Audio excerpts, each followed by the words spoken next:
hindi mo pwedeng sabihin porket nasa tarong hindi valid reason. That's wrong.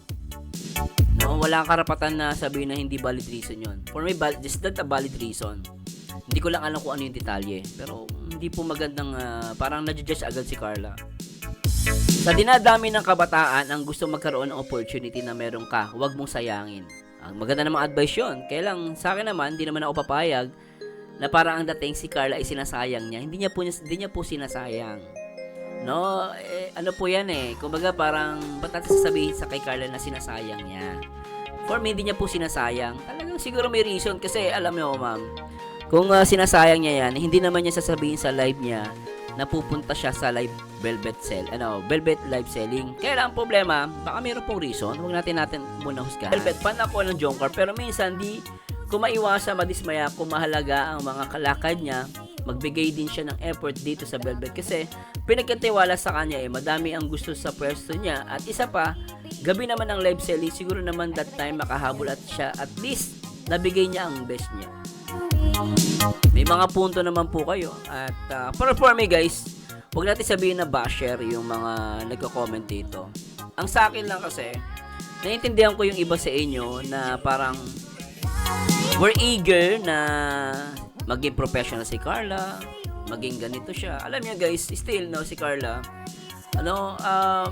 part yan ng ng sarili niya Pero tama po yung mga ginagawa niyong advice. Kaya lang, wag natin siyang masyadong i-judge while in the workplace. Ma'am, pasensya na po. No, ito po ay sideline ni Carla. Hindi niya pa yung workplace. Kumbaga parang yes, pumirma siya sa Velvet, pero alam din naman ng Velvet Box na yung capacity ng isang estudyante at ng taong alam mo na may marami mga kapatid, mahirap na buhay. So, for me, let's agree naman po kung professionalism dapat i-practice ni Carla yon. Pero wag natin i-judge na parang hindi agad siya professional. Di ba? May mga tao nga professional, nakaka-commit pa rin ng mistake. Pero tama naman po advice siya dito. Hindi ko kayo hinusgahan, ma'am. Kaya lang medyo yung comment nyo kasi na-judge agad si Carla.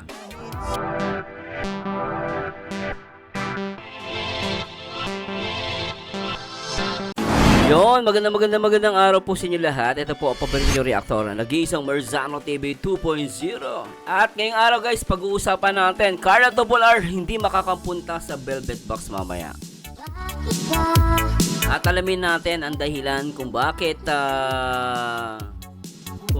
hindi makakapunta si Carla. Pero bakit gano'n, no? Parang may mga taong tumataas ang kilay at tila binabash si Carla sa kanyang hindi pagpunta sa Velvet Box, no?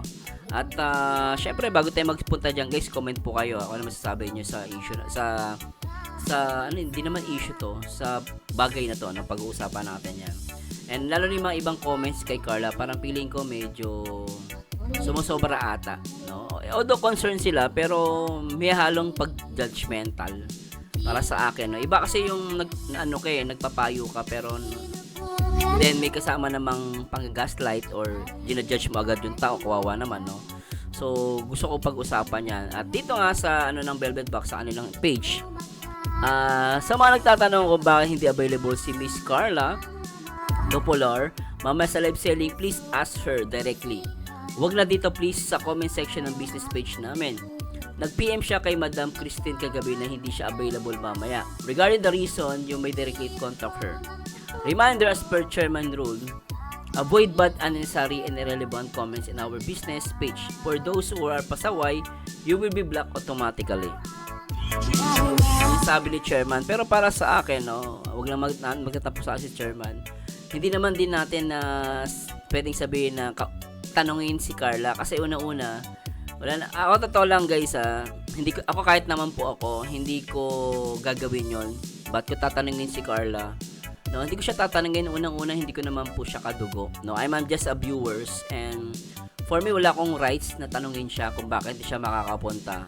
That's her own predicament, no? That's her own tawag dito guys, too personal for me, no? Napaka-personal nun para ipatanong pa natin si Carla kung bakit siya makakapunta. For me, as a viewer, hindi naman natin ang mga artista nga pag hindi rin naman sila nakakapunta sa mga event, di ba? Hindi naman natin pwede questionin. Hindi nga natin pwede ma-message. Ba't natin i-message si Carla? Unang-una, hindi obligasyon ni Carla mag-explain sa mga viewers. Kung meron siyang reason niya po yun at irespetuhin po natin yun para sa akin. And tama naman din si Chairman na business page yan. Kaya lang, syempre, let's respect din naman yung personal issue ni Carla kung meron man. Kasi ako naniniwala ko may reason yan kung bakit siya nakapunta. Pero basa tayo ng mga ibang comments dito. Sabi ni Culinares, Catherine Yane, act professional Carla Topolar sa lahat ng oras. Hindi sa lahat ng oras yung mga taong nasa paligid mo ang mag-adjust. Agree naman doon. Kung ang reason ay nasa tarom na naman or what, hindi valid reason yun. No, you're wrong. No. Wag mo sasabihin na porket nasa tarom, no, ay hindi na valid reason. Still a reason. At unang-una bata pa yan, hindi pa nag-aaral pa. At the same time, hindi mo pwedeng sabihin porket nasa tarom, hindi valid reason. That's wrong. No, wala kang karapatan na sabihin na hindi valid reason yun. For me, just that a valid reason.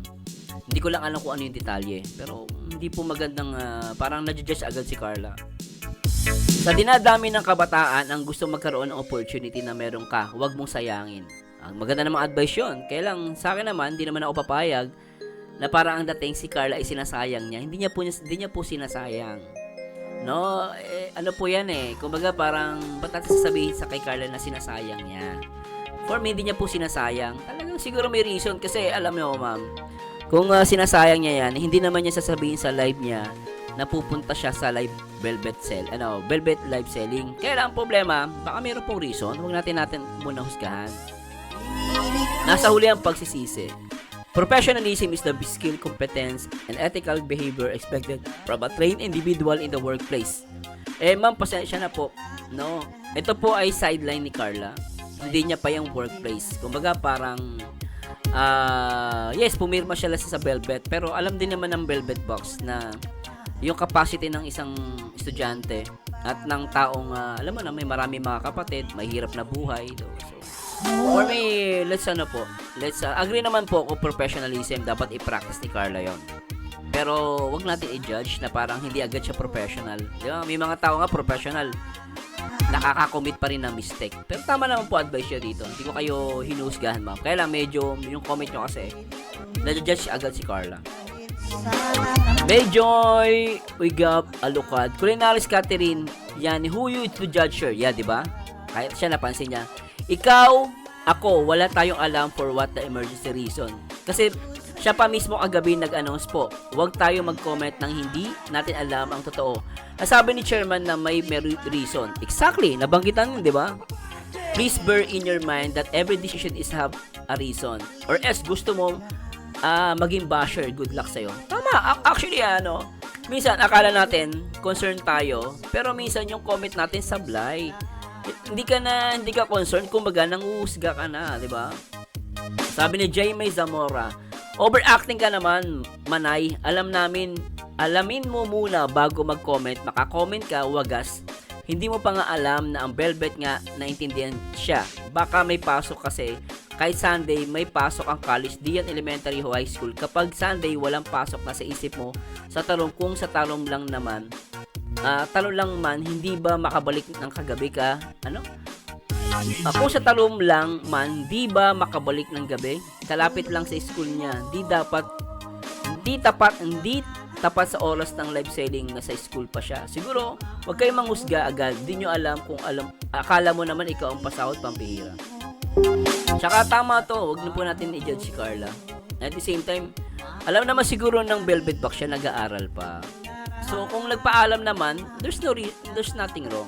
And for me, hindi na kailangan ni Carla na mag-explain sa mga viewers.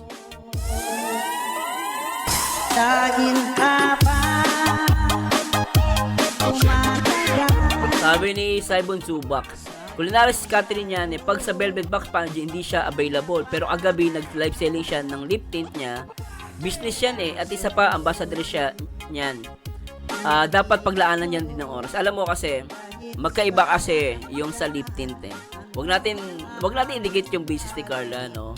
Kung may pagkukulang man si Carla, pero wag natin idikit yung business niya. Para sa akin po, And kasi Sunday, alam mo yun, may something wrong talaga eh. Kasi kung sabi ko nga, kung intention niya, hindi niya sasabihin sa live niya eh, na hindi siya makakapunta, di ba? So para sa akin, may mali dito. Sa comment niya. Basahin natin yung comment na nag-reply. Sa ibang subak, may dahilan po kung bakit hindi available si Carla ngayong araw po. Magantayin lang po kung kailan sila available. Exactly, no? Isa ka pa, nanay ka ba niya kung mag-apagsabik kayo? Akala nyo alam ninyo ang dahilan ni Carla, di ba pwedeng unawa lang? Exactly, di ba? Dapat nga umiunawa eh. Nag-announce nga po siya na sila na mag-LS ng Velvet tonight. Kaya I'm sure may reason kung bakit hindi natuloy, not just for Carla. O, di ba? Yan, no, sa ibang subak, sabi nga ng Velvet, tanongin si Carla, meaning may reason kung ano naman yun, respeto. Pero for me, hindi naman kailangan tanongin si Carla. As long nagbigay na siya ng reason sa Velvet, wala na tayong karapatan doon, guys. Na kay Carla na lang kung magpo-post siya, magsasabi siya, ba hindi siya nakapunta. Huwag natin i-judge yung bata. Ma'am Lynn G. Sabado, Culinaris Catherine Yani, we don't know the whole story. Let's give Carla the benefit of the doubt. Agree. And support her. I'm sure she has a valid reason for not pushing the schedule live selling. Respect.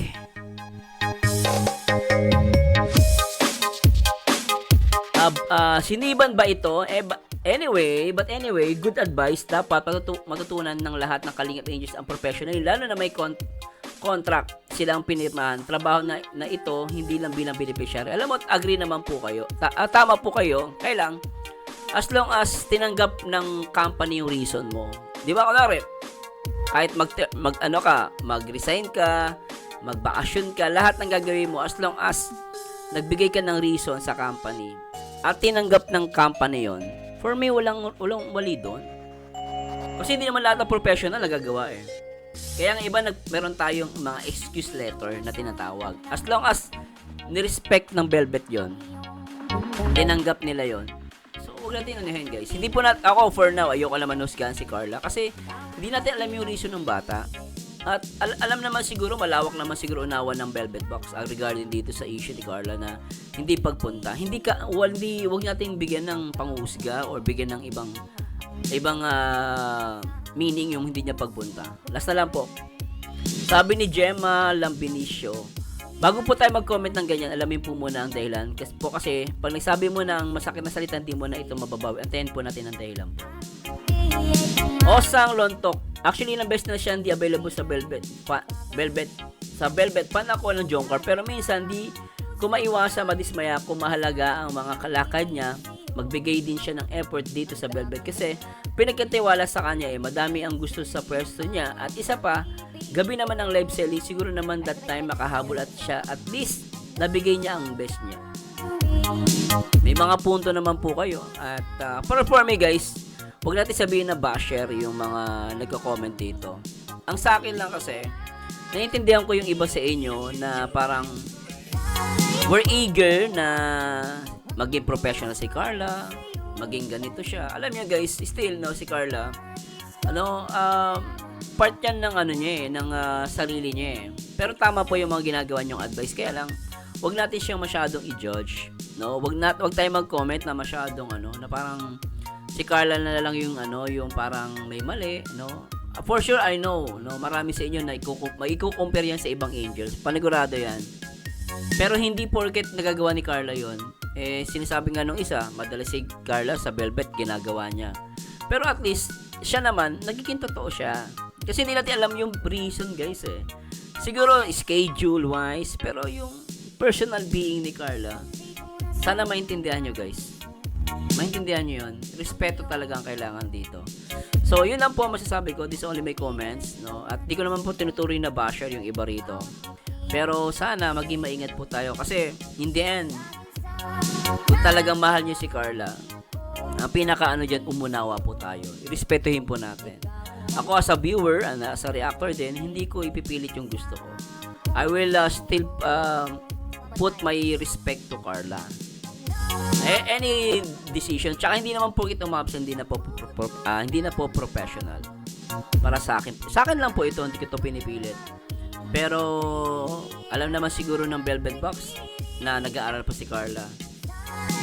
No? At kung may reason man si Carla, at tinanggap naman nila yon, so respeto natin, di ba? Baka tayo tayo nga hindi tayo taga Velvet, pero hindi natin matanggap yung reason ni Carla, no? And tama yung iba, before we judge or make a comments, respetuhin natin, no? Alamin muna natin yung buong detalye, no? Abangan natin sasabihin ni Carla.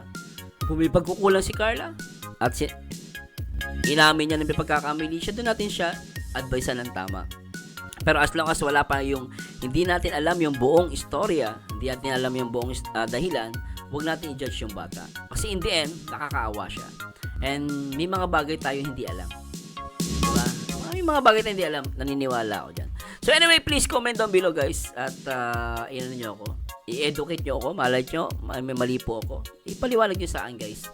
And for me, yun lang po masasabi ko. And comment lang po kayo sa baba. And thanks so much. And huwag nyo kalimutan din po mag-subscribe. Paalam! See you next time.